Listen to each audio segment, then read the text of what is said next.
ang galing nyo. Amazing, thank you guys. Guys, mahal ko yung choreography na yan.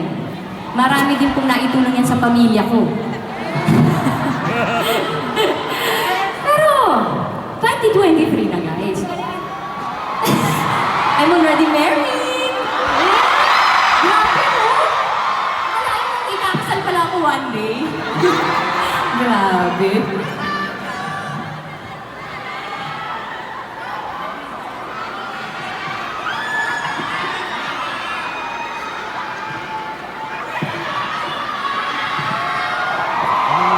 Ito po si Chloe.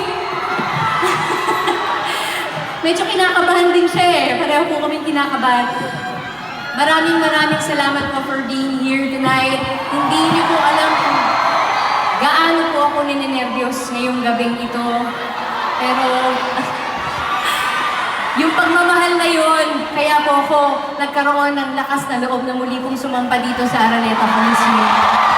Yung pag-uwi na paniniwala po ninyo sa akin, maraming salamat. So, mabalik nga ako. So, 2023 na guys. Let's give sa iyo a new spin. Try